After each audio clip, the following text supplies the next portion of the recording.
Assalamualaikum warahmatullahi wabarakatuh. Halo teman-teman semua, perkenalkan nama aku Deca Yani dari Prodi Ilmu Hukum. Di sini aku akan menjelaskan tentang sejarah, fungsi, dan kedudukan bahasa Indonesia.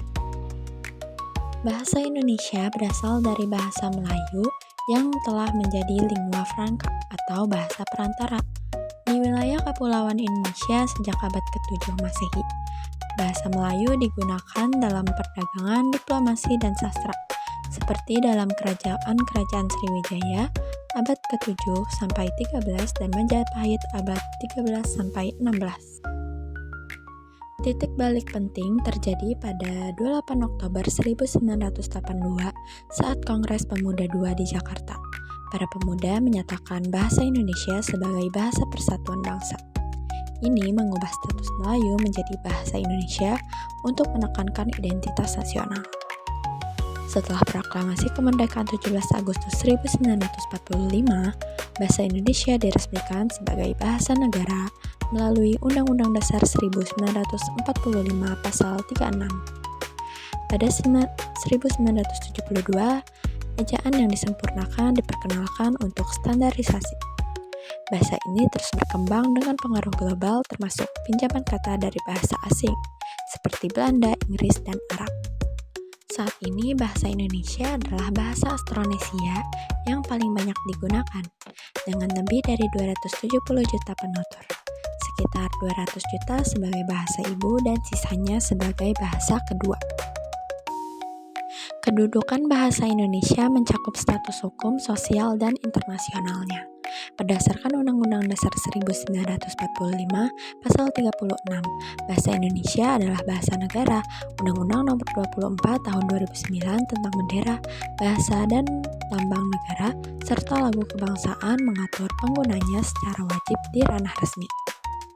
Diakui sebagai bahasa nasional, tetapi bahasa daerah dilindungi oleh Undang-Undang Nomor 5 Tahun 2017 tentang Kemajuan Kebudayaan.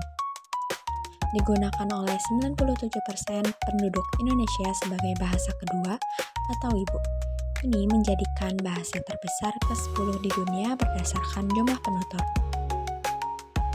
Dalam konteks global, bahasa Indonesia termasuk dalam keluarga bahasa Austronesia terkait dengan Tagalog di Filipina dan Maori di Selandia Baru. Ia juga diajarkan di universitas-universitas di Amerika Serikat, Eropa, dan Asia sebagai bahasa asing.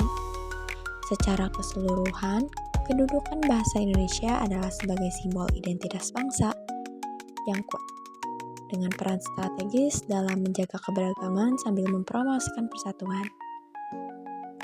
Fungsi bahasa Indonesia meliputi fungsi nasional. Sebagai bahasa persatuan, ia menyatukan lebih dari 700 bahasa daerah di Indonesia, seperti Jawa, Sunda, Minang. Ini mencegah fragmentasi etnis dan mendukung integritas nasional sesuai dengan Pancasila. Yang kedua, fungsi resmi dan administrasi. Digunakan dalam pemerintahan undang-undang dan dokumen resmi, misalnya sidang DPR, peraturan presiden, dan administrasi kependudukan, semuanya dalam bahasa Indonesia. Yang ketiga, ada fungsi pendidikan dan ilmu pengetahuan. Bahasa pengantar utama di sekolah, universitas, dan penelitian. Buku, teks, jurnal ilmiah, dan konferensi nasional mayoritas menggunakan bahasa ini, meskipun bahasa Inggris sering dipakai untuk ilmu pengetahuan internasional. Yang keempat, fungsi sosial dan budaya. Digunakan dalam media massa, televisi, radio, dan surat kabar.